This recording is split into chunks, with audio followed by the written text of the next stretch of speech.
¿qué tal? Buenas noches, gracias por acompañarnos como todos los sábados en Contragolpe. Ustedes saben, estamos haciendo un ciclo con economistas, primero hicimos con historiadores y esta vez vamos a mirar la Argentina desde una ubicación mucho más económica, por eso le vamos a preguntar acerca de algunos temas que tienen que ver con nuestra historia, con nuestro sistema pendular, por qué entramos a veces en esquemas populistas y nos vamos más a librecambistas y viceversa, pero en el medio nuestros graves problemas siempre están, la pobreza, la falta de infraestructura, a qué se debe, por qué no tenemos lineamientos más claros. Un recorrido de ese tipo y después, por supuesto, rigurosa actualidad como hemos hecho con los antecesores. Este es el turno de Matías Tombolini. Detrás de cámara hicimos unos carrillos acerca de si tenía orígenes vinculados al socialismo en Santa Fe o no, en su militancia universitaria, pero eso es un detalle al pasar. Para mí es un economista de los que yo ubicaría dentro del progresismo, pero eso también él, si quiere, después lo desmiente. En un minuto con Matías Tombolini, ya venimos.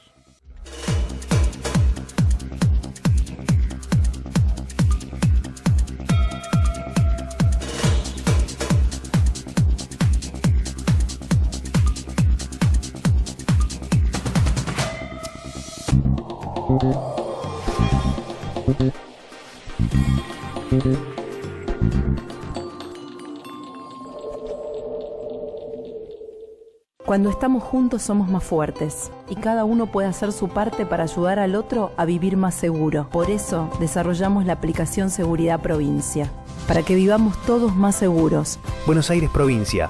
Entre todos, podemos más. Queremos estar con vos. Proyectemos juntos. Macro, tu banco cerca, siempre. Sí al 99% de cloacas. Sí al 100% de agua potable. Y sí a tener uno de los índices más bajos de mortalidad infantil de América Latina.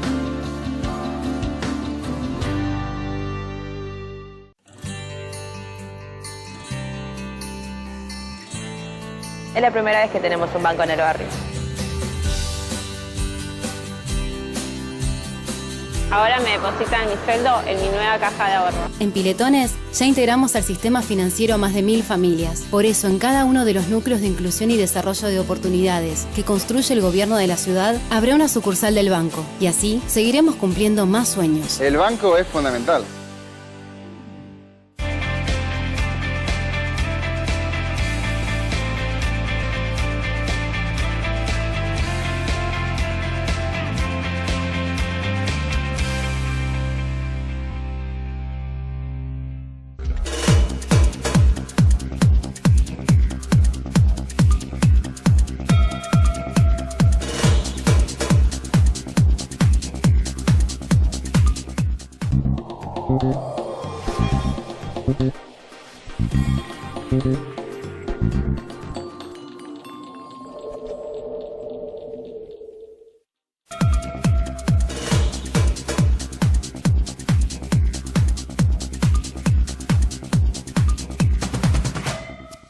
Matías, gracias por acompañarnos. No, muchas gracias por la invitación. No. Qué lindo lugar aparte. Sí, muy lindo. Este es el Hub Porteño, es un hotel boutique que es lindísimo.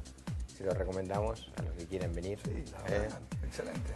Muy lindo lugar. Así que bueno, gracias por venir una vez más. Y lo que te decíamos, bueno, tu tiempo de descargo, si querés corregir algo, y si no lo das por bueno. Me parece que más que los títulos, lo importante son las conclusiones que saquen quien nos está mirando en casa ahora. Dale. Respecto de lo que cada uno ¿Pero te piensa. inscribís como un economista progresista? Me inscribo como un economista que privilegia, si se quiere, modelos de crecimiento que hacen foco más en el consumo que en otra cosa.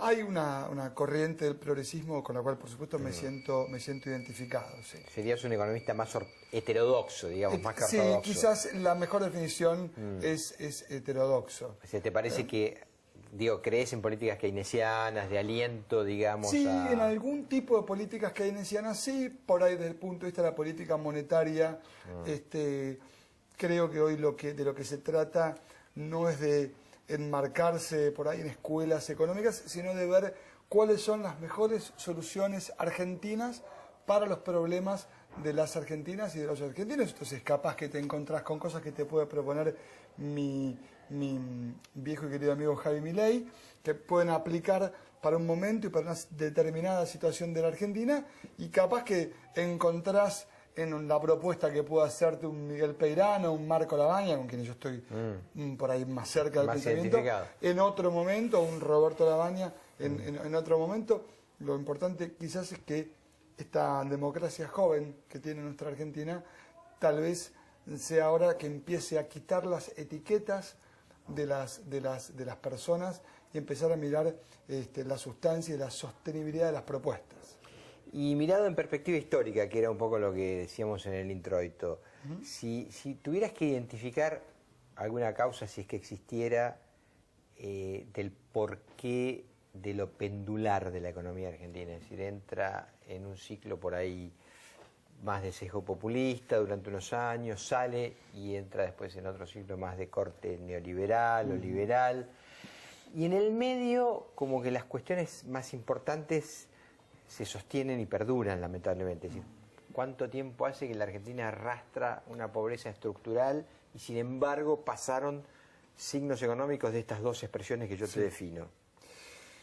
Mira, a ver, de vuelta creo que no se trata de poner categorías. Yo creo sí, claramente que hasta la llegada del proceso militar en el año 76, la estructura económica de la Argentina era una, y después, durante el proceso militar, cambió la estructura económica de la Argentina, y Argentina nunca se pudo recuperar. Ni con la propuesta que tuvo el modelo alfonsinista, de un corte más progresista, más, si se quiere, de una inserción internacional, que tienen la expresión de la conferencia de prensa de Alfonsín con Reagan en los jardines de la Casa Blanca, un determinado sesgo, hasta el otro punto, que fueron las relaciones carnales seguidamente, digamos. De Bush con Menem. Exactamente, de Bush con Menem, en donde la Argentina no pudo allí encontrar un marco de desarrollo que le permita tener el resultado, aunque sea parecido a lo que sucede en el mundo, en donde hay cada vez menos pobres, y en la Argentina no hemos podido sino incrementar la cantidad de pobres. Una pobreza que, claro, ya no es la pobreza de hace 40 años. La definición de pobreza en el mundo se va transformando, pero lo cierto es que la Argentina no encuentra allí una solución, y yo creo que no es económico el problema. Yo creo que el problema tiene que ver con la política, con la falta de voluntad de los dirigentes políticos de sentarse en torno a una mesa y entender que el diálogo construye soluciones per se. Mirá, vos tenías que producir este programa. Cuando lo produciste, juntás con los compañeros que están detrás de cámara, productores, y vos tenés un objetivo. Negro, si vos el programa no sale bien, los anunciaste no anuncian, y este producto dura 12 millones más y se cae. Ahora, para generar ese producto, vos no estás con el porotero de ver quién tiene la razón. Vos escuchás las mejores soluciones para un problema determinado, que es generar un buen producto. Si el producto es bueno, les va a ir bien a todos. Bueno, la política no tiene ese paradigma. No se ordena en función de encontrar el resultado que supondría, por ejemplo, tener la foto más incómoda de pensar, esto es Macri, Cristina, Margarita, Sergio, Urtubey, Pichetto, María Eugenia Vidal, Horacio Rodríguez. ¿Por qué? Porque lo que nos parece imposible, en el mundo privado no es imposible. Porque en el mundo privado, si no se sientan los gerentes de las distintas áreas que pueden pensar distinto a buscar una solución de conjunto, no funciona. La política no puede hacerla. Y es la gran deuda. La deuda es de la política, que no se pudo sentar a dialogar, porque en Argentina creemos que dialogar es un ejercicio que se practica con quien piensa parecido. Y en el mundo dialogan quienes piensan diferente. Así saliste de una Segunda Guerra Mundial y construiste una Europa de posguerra desde lo diferente. Así construiste la paz hacia adentro de la Gran Bretaña, enemistada entre Inglaterra e Irlanda durante tantos años. Así construiste la Sudáfrica de Mandela, que fue a buscar a quienes pensaban absolutamente distinto y los trajo justamente a una mesa que suponía pensarse no como sociedad de la coyuntura, sino una sociedad que vaya más allá de la existencia presente de los dirigentes. Bueno, esa mezquindad acá sigue presente, ¿no? Ahora, vos usaste una serie de ejemplos históricos para buscar concordatos, y voy a usar uno, valga la redundancia, como disparador, porque creo que tiene que ver con ciertos problemas estructurales que tiene la Argentina. a la salida de la Segunda Guerra Mundial, en Europa se forma la Unión del Acero y el Carbón, que es el gran antecedente de lo que hoy es la Unión Europea, ¿correcto? Exactamente. Pero ahí había casi como una religión, como un mantra, algunos temas muy fundamentales, que es decir, Europa tiene que desarrollarse, estaba muy castigada por la posguerra, pero a partir del acero, el carbón, la industria pesada, las grandes infraestructuras, que es lo que intenta Arturo Frondizi y Rogelio Frigerio 15 años después en la Argentina, un poquito menos, 13 años después, en 1958. Pero ellos definieron objetivos muy claros de lo que hay que hacer para romper determinadas estructuras económicas que el desarrollismo creía que eran de dependencia. Es decir, el deterioro de los términos de intercambio, se vende barato, se compra caro, decía Perón, ¿no? Simplificando. Sí, Prebisch, digamos, si se quiere, en términos de economistas. Bueno, lo que pasa es que por ahí Prebisch ahí, lo que el desarrollismo suma es la inversión extranjera. Entonces, digo, no debería la Argentina, como habría que actualizar eso hoy, por dónde es, pero digo, definir algunos mantras y no salirse así, vengan degollando y gobierne quien gobierne. Pregunto, digo, ¿no pasa por objetivos muy claros de hacia dónde hay que ir? Estoy muy de acuerdo con lo que estás planteando, porque en definitiva de lo que vos estás hablando es de lo que falta en Argentina, que es un modelo de desarrollo nacional, un modelo que dibuje un horizonte hacia el cual podamos mirar. Por eso yo insisto que es de orden política la solución y no es de orden económica. Porque, digo, cuando vos ponés a un pueblo a trabajar y a soñar en función de un objetivo que sintetice de alguna manera las aspiraciones de las mayorías, van en una dirección que es los colonos de Estados Unidos en el siglo pasado o anterior, si se quiere, en el siglo XIX. Es decir, esta idea de construir hacia adelante en donde la suma de las partes es mucho más que el todo. Es como a veces, digo, como Peter Senge describe en La Quinta Disciplina, estos equipos que juegan mucho mejor, en donde vos ves que el equipo juega mejor que la suma de las individualidades. Eso sucede cuando aparece un proyecto colectivo superador. Eso se ve en donde el resultado no es una celda de Excel. Sí. Es un sueño compartido, es un modelo de nación. Europa, cuando se repiensa a sí mismo, lo primero que dice es: no podemos repetir sobre Alemania el castigo que ejercimos después de la Primera Guerra Mundial, porque vamos camino a la Tercera Guerra Mundial. Y por supuesto estaba allí el rol de Churchill pensando eso, qué pasaba con la Unión Soviética, cuál era el rol de los Estados Unidos. Pero lo que había claro era que esto que decís vos, era un lugar hacia donde ir. Como país, esto de decir, ¿cómo nos pensamos? Como un país que produce ¿qué?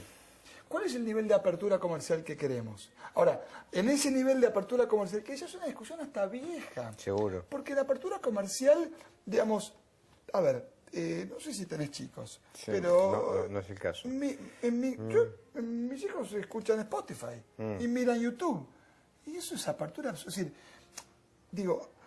Seguimos pensando en la apertura comercial como la cuestión de la compraventa de las cosas, cuando la economía está tan integrada que es indetenible. Lo que sucede es que tenemos que tratar de entender que es un punto de llegada, no un punto de partida, porque hay en el medio sectores que pueden sufrir mucho. Bueno, esa discusión se debería dar en torno de una mirada estratégica como nación que hoy no forma parte de la discusión pública, que no formó parte antes tampoco, y que acá me parece que es donde está la gran deuda, si se quiere, además de esta deuda, esta mesa de diálogo que falta para resolver el principal problema, que es la pobreza, este modelo de país que sigue sin ser discutido en la Argentina.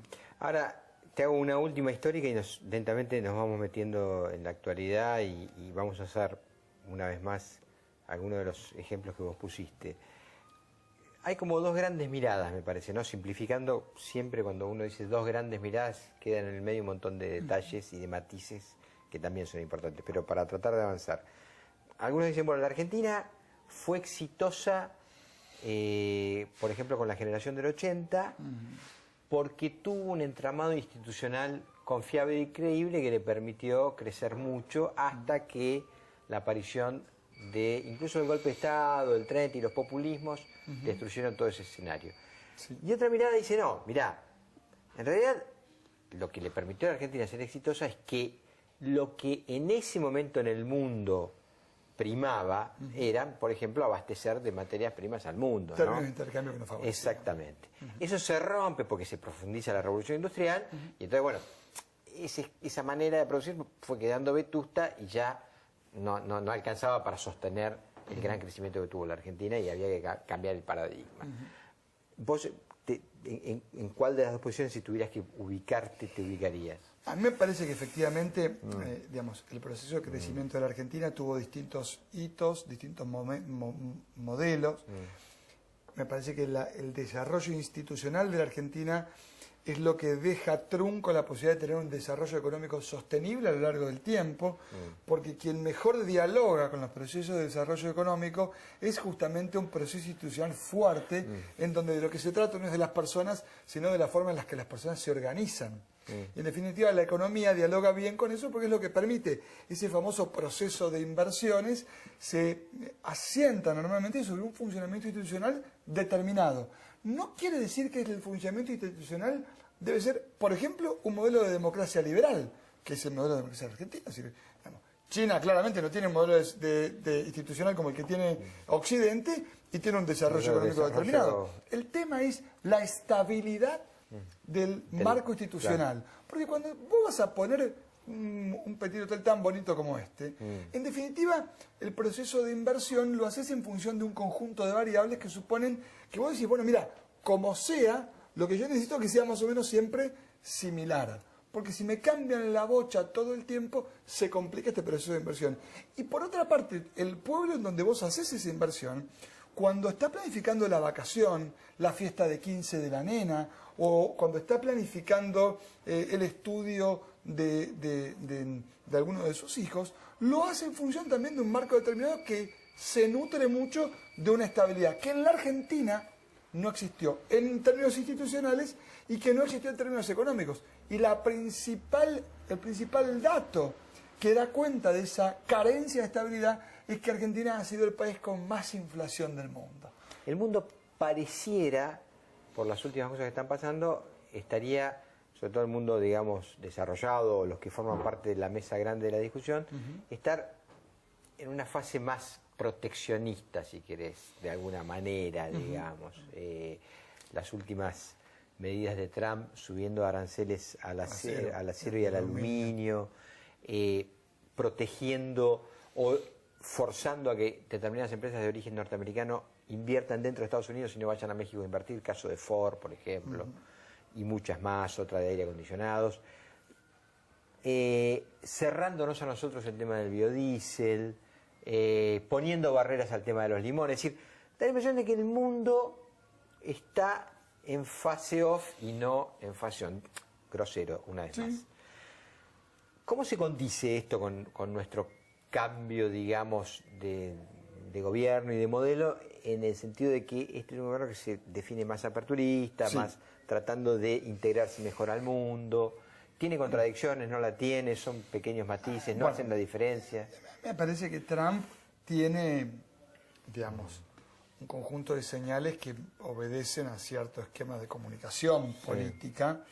Después, el verdadero proteccionismo o no de Trump habría que mirarlo en el esquema de inversiones de la marca Trump, que la verdad que están todas afuera de Estados Unidos.